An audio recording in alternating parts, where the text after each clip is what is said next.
Just a little small background on me, and then we'll head forward into the discussion. So I have been running businesses since about 1996. And the last one I was running was in Minnesota. I was the CEO invited in to improve a company's performance, flexibility, nimbleness, and speed of execution. About 6 months in, I realized we weren't going as fast as we needed to, and someone gave me a copy of Traction. I read it over the weekend. I said, we're doing this. We started on our own. We implemented for ourselves for the first 3 months, and then we hired Mike Payton to be our implementer. And everything got better fast. Problems didn't all go away, but we got better at solving them. And then when that business sold, my wife, who's followed me all around the world, and we have worked in many places, said, I get to pick this time. We're going to Texas because my second daughter lives here and she was the first one with kids. So grandkids was a magnet and pulled us down to Texas. Since 2014 in the fall, I've been an EOS implementer, and I've had over 700 full-day sessions, almost 100 clients in that time frame. I love what I do. My passion, which is the component of our core focus, right? My passion is the following, and it took me some time to figure it out. It's to make a positive, meaningful, and lasting difference in the lives of the people I meet every day. So you're going to help me capture a little bit of my passion today, I hope. If just one of you captures something that is useful and beneficial in your business over the long run, then I will have succeeded in my effort today, as modest as it might be. So that's a little bit about me. I am married. We have 4 kids and 13 grandkids. Oh my gosh, they're all over and they're so fantastic. And we got one more in the oven. I think the factory's closing from what I understand, but who knows, right? It's really kind of cool. This stage of life is fun. So here's the agenda for my short presentation. One, I'm going to tell a very personal story from my youth. And I say it is personal. It's a little bit intense from my experience, but I learned so much. And the principle I learned there is relevant to the second story I will tell, which is primarily the vehicle through which we'll talk about employee engagement. The last component is one slide, 5 or 6 things I've learned that I think are eternal principles that can work for anybody in any business, and you can take them and use them if you so please. So the first story is this. So my mom and dad divorced when I was 6 months old. They both loved me, but they didn't do well together, so they separated. I went back and forth. My mom remarried when I was 5. So somewhere around 4th grade, I'm guessing 9 or 10 years old, my dad's dropping me off from his visitation day, and he comes up to the porch of my mom and my stepfather's home. That's not usual. He usually dropped me off and I went up to the house on my own. There was an altercation at the front door. The screen doors being pulled back and forth, mostly my dad's fault. My stepfather was a real gem.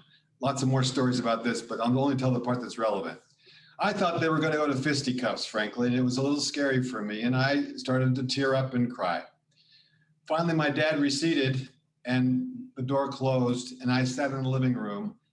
My mother very close to me, and my stepfather right here. And with tears in my eyes, I asked my mother, why did you have to get divorced anyway? Because, hey, it's all about me. I'm a 4th grader. I just see the world the way I see the world. And my mother, who was not well educated, she went to high school, she grew up poor, she didn't have a flush toilet until she was in the 10th grade. Gives you a little sense of her level of economic status. She looked at me and said, Kurt, your dad and I weren't good for each other. We both love you, and this is just the way it is, and you're going to have to figure it out. So in the 4th grade, I learned that I was responsible for my reactions to the world around me. I couldn't blame anybody else. I had to take charge. And if one wanted to read and dig on this subject, I'd recommend one book, Man's Search for Meaning by Viktor Frankl. I read it many years later. Powerful story of truth, of that we really own our own outcomes to life, and it benefited me tremendously. Now the second story. So we cast ourselves forward to 1999. I'm in New York running a business about $300 million inside a larger business, but we were fairly independent. Every year, we had about 120 people, and I had people in multiple countries. Every year, the company, the broader company, did a annual employee engagement survey. I've been in the business about that time, 6 months. I was the integrator equivalent, running that business, doing very well, making our numbers, seemingly engaged with my colleagues at work. The survey results, which survey was performed by a very professional organization, 17 questions, same questions every year for many years, highly valid, came back 48% employee engagement. It was like someone, boom, hit me in the solar plexus and just knocked me backwards. I was really a little angry, frankly, because I thought I was doing great. So I learned that later that the rest of the organization, the broader, bigger organization, was somewhere in the same range. So I came into the office frustrated. And I called my direct reports into my office and I said, look, I don't want to work with a bunch of grumpy people. I'm sorry, it ain't gonna happen. So if these folks are grumpy and they don't like it here, they should go somewhere else. Well, let's try something first. So I dismissed my direct reports and I found 10 other people in the business who were sort of within reach in different functions in the organization. I invited them all into my office. I said, look, here's the results. We went through that. I asked them, what's up with this? This is crazy. How come? And they kind of looked at their knees and their shoe tops and weren't really responsive at the beginning. But I said, look, let's just talk about it because I don't want you to be grumpy and I don't want to work with grumpy people. But tell you what, I'm not responsible for your happiness. I don't own it. You own your happiness. However, I can help you create an environment in which you can be happy and engaged and enjoy every day at work, but I'm not going to make it happen. So I said, look, let's analyze this report. We analyzed it. We found 8 areas that seemed to be kind of common areas where we might be able to improve. And I took the team, the full team, 120 people, and I divided them up by these 10 people. I said, you got those 10 or 12, you got those 10 or 12, and everybody took 10. I said, you go talk to your people. They're your people now. Go find out and come back to me in a week with two or three ideas each of what we can do so that you all can be happy and more engaged at work. Because I'm not going to live with unhappy people. It's not my way. I'll go somewhere else. You can have some other boss. I don't care. They said, okay. They came back 1 week later.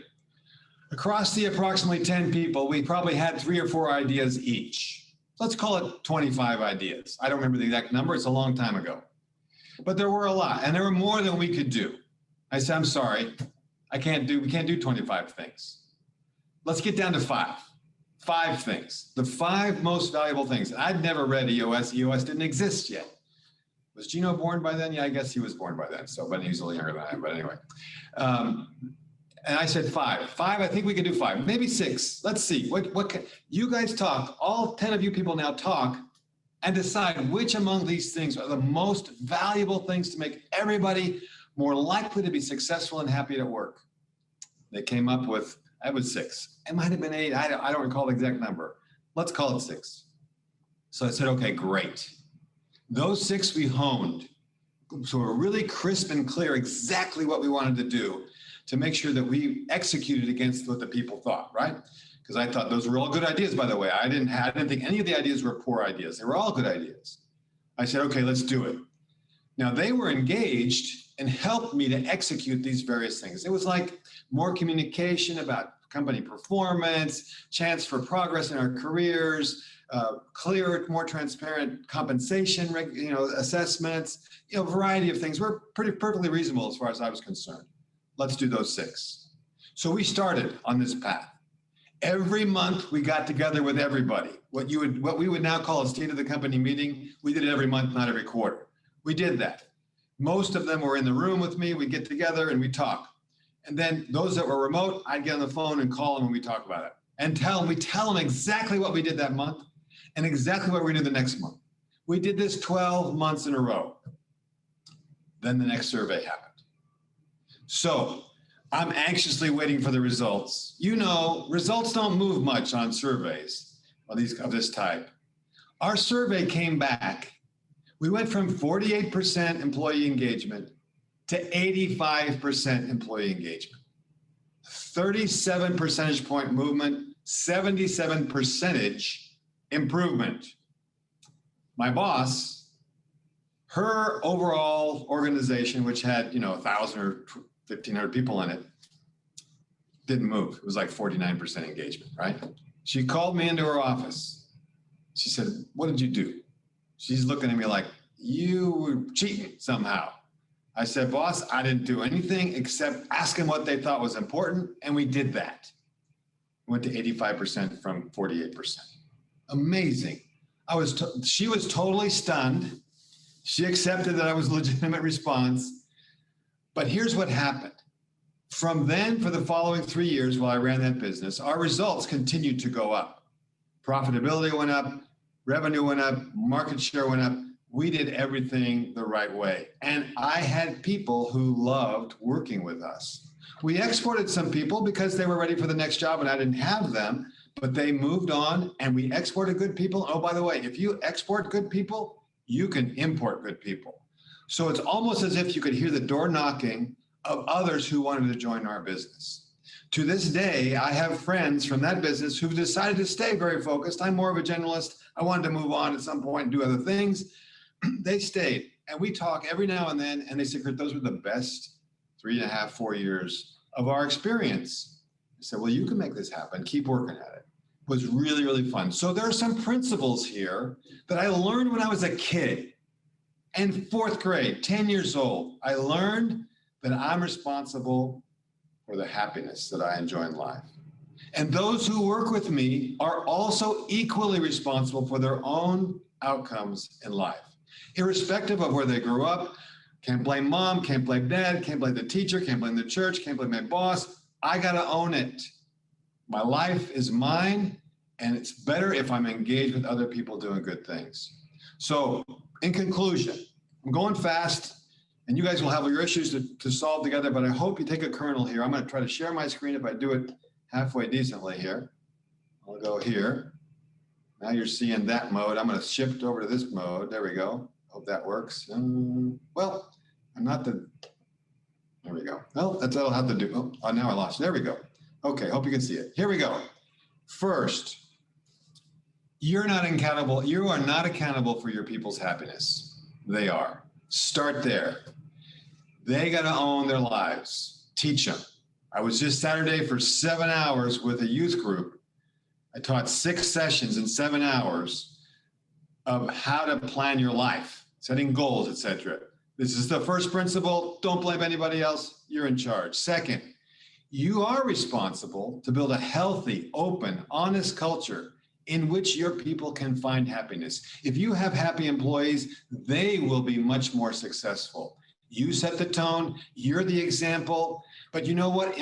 There are two kinds of people that have the best antennae for hypocrisy: teenagers and employees.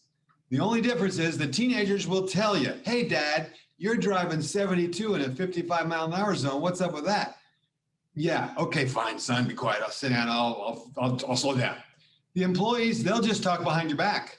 They'll go to the water cooler, figuratively speaking, and talk about you. That the culture's just talk, it's not real. Third, let them be adults. They got to own their lives. They're smart, they'll step up.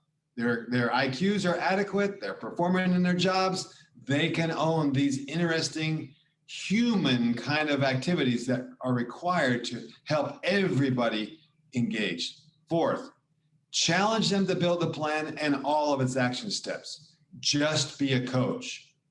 The likelihood that people will execute against a plan that someone else created for them is dramatically lower than if they're executing the plan they created themselves. Even if you could think of a better plan, go with theirs, because they're much more likely to do the things that they feel are the best for them. Then you, once they're started, be a cheerleader, be a helper, help them execute the plan. You cannot delegate enthusiasm. This requires your personal engagement. They have to know you really care. You can't just say, "Okay, go ahead and do that. Talk to me when you're done." No, you got to be in the game. Then from Patrick Lencioni's book, 4 Obsessions of an Extraordinary Executive, communicate, communicate, communicate. Consistently talk. Tell them what you've done. Tell them what we've done. get feedback, make adjustments, amendments if necessary, and continue, and then communicate further. Keep everybody together. Any outliers, they will find themselves leaving the building, and that's a good thing. Finally, measure, assess, and recalibrate. Evaluate, ask them, score them, do surveys, whatever it's required, but you can't make good decisions without good data. Gather the data, ask the questions, turn qualitative things into quantitative things insofar as humanly possible, and you will find more success. I'm going to stop share. Hold on one second. Where do I do that? There we go. Stop share. So my hope for you is that you will find tremendous engagement, take charge of your life, let them take charge of theirs, make a joint environment where everybody can find success and happiness, and those who don't want to be on the bus, they can go somewhere else. Kurt, that was fantastic. Round of applause from all of us.